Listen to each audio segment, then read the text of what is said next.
Hello guys, my name is Bargo. I am studying in VNIT BTech first year. Today we are going to discuss about transformers. First I will tell how the transformer is made. Uh, transformer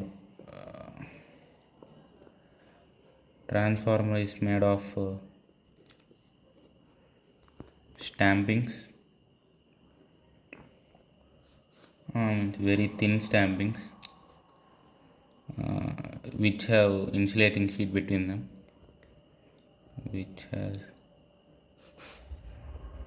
insulating paint between them. I will show you the rough diagram. And so it will be like this. Here one stamping will act as one separate circuit, so flux can flow separately and easily.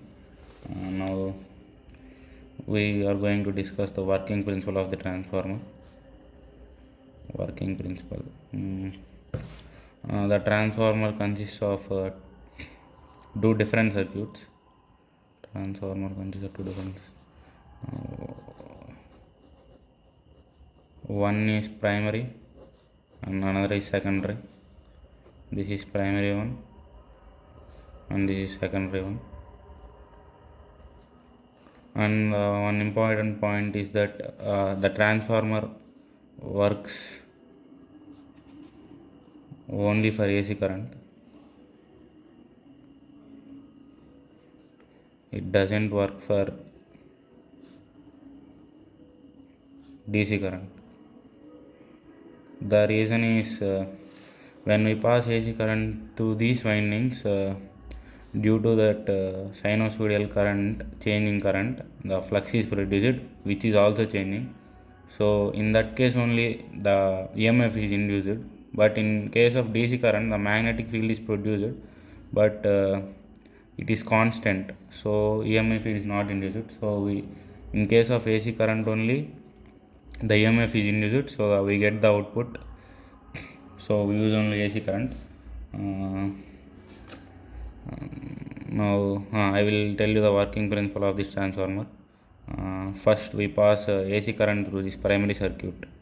First AC current is passed through this primary circuit, and due to this the flux is produced.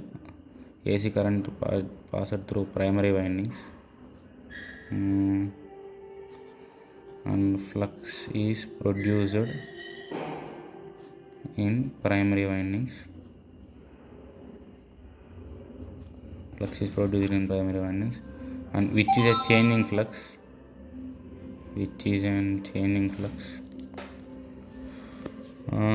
Due to this changing flux, EMF is induced. We know that the relation between EMF and flux, that is V is equal to minus N d phi by dt. So if the flux changes with time, then EMF is induced automatically. Then EMF is induced in both primary and secondary circuits. That in primary it will be E1, in secondary it will be E2. So E1 and E2, and this E2 will produce a voltage V2 in the secondary, and due to this secondary voltage I2 current is produced, and the total load in the second one is V2 I2, and initially the load here V1 voltage. This E1 and E2 are the induced EMFs. E1 comma E2 are the induced EMF which are produced due to V1, which is the source, and hence this E1 and V2 will oppose the V1 according to Lenz's law. So initially V1 is the voltage. Due to this, the mutually induced EMF, this is E2, and the self-induced is E1. This E2 produces a voltage V2, and due to this V2 voltage, I2 current is produced in the secondary. This is load, I2 current is produced, and hence initially the primary load V1 I1 will be equal to V2 I2 at constant frequency. For AC current, the frequency is constant. Okay guys, after this we will derive some relations in transformers. Okay. Deriving relations. So now let's have a graph of flux in the core of a transformer. As we pass the AC current, we know that there is a change in flux with time. Flux that is changing with time. This is the graph. Okay. There is a maximum at t by 4 seconds. So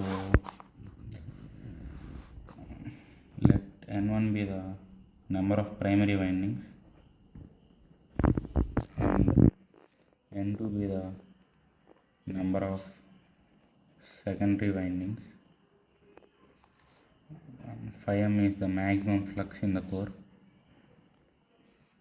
maximum flux in core, and F is the frequency of AC supply. Okay, so we can write that average rate of change of flux, that is d phi by dt.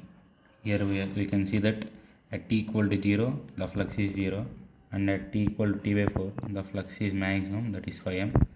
So initially finally it was phi m. Initially it was 0, phi m minus 0 by t by 4 minus, so it was 4 phi m by t into 1 by t, that is frequency, 4 pi m into f. This is the average rate of change in flux. So we know that the EMF induced will be equal to minus n d phi by dt. So the average EMF induced will be average EMF induced in n turns will be minus n into 4 pi m into f, that is minus 4 pi m n. So the relation between RMS value and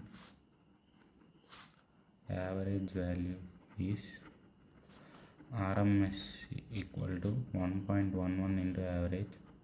So the RMS value of induced EMF will be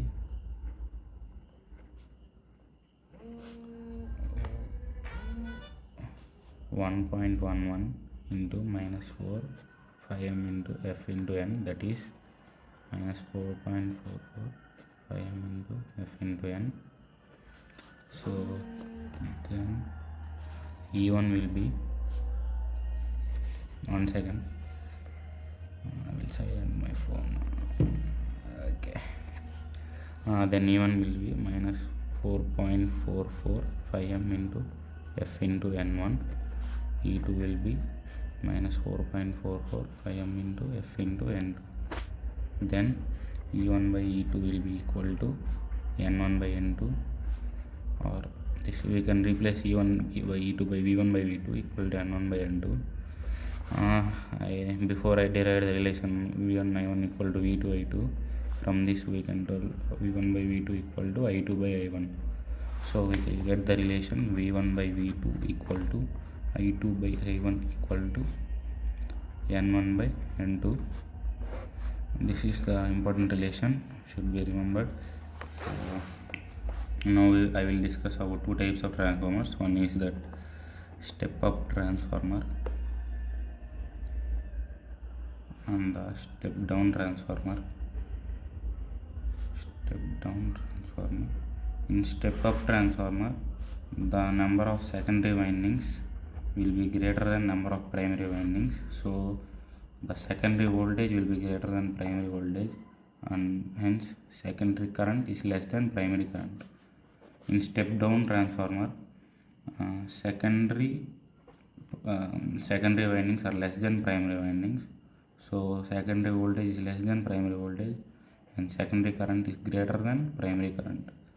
These relations can be derived from this, so it is not necessary to